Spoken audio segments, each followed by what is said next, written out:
Hey guys, it's Jackson, and I know it's been a while since my last devlog, but we are back with today's video where I will be going over the design and implementation of weapons in my indie game, Emerald Isle.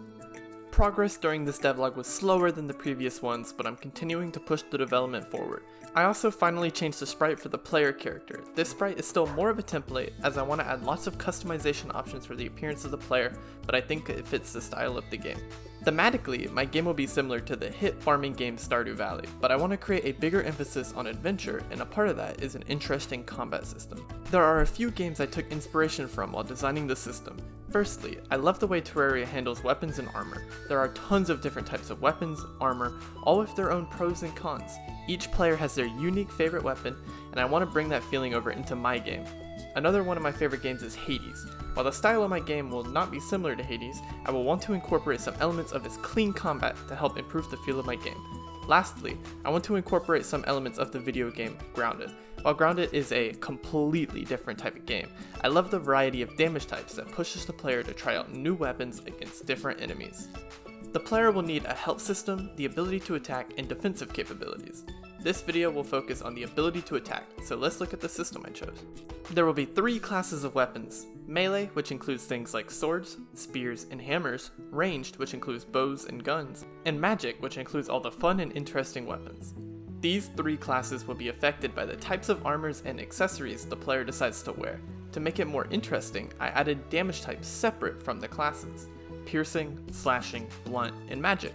Piercing damage includes bows and spears, slashing includes swords and axes, blunt includes hammers and maces, and of course, magic damage will come from magic weapons. The first weapon I implemented is the bow. The player draws back the arrow, and then lets go to shoot. The speed and damage is based on how far the bow is drawn. I don't want to make the bow feel static, so the player is able to move while shooting. To make the arrow feel real, it falls towards the shadow on the ground and tilts slightly forward to convey the feeling of an arc. Next, I began implementation of melee weapons. Starting with the sword, the player can click to swing. I'm sure a lot of you guys have the same problem as me. You are not great at drawing, especially animations. Boy, do I have a great tip for you. Instead of drawing animations for each action and each weapon individually, I used an amazing Godot feature known as keyframes. I created an empty node. This node is the parent for all held weapons. I then created an animation that moves this node around, effectively creating a sword swing animation for any and all swords. I will use this technique for all the held items in my game, and this will drastically reduce the amount of time it takes to create new weapons and tools. After creating a sword, I added a simple spear.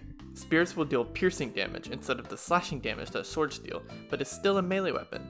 I created another animation using positional keyframes. I then created the third type of melee weapon, a hammer weapon. This weapon deals blunt damage, completing the trio of damage types that melee weapons will be able to deal.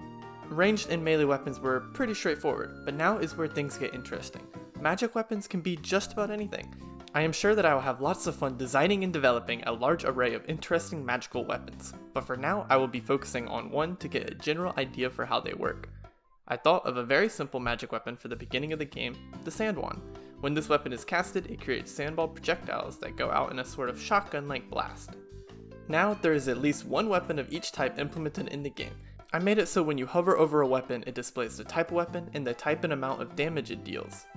Now, let's create something to test them on.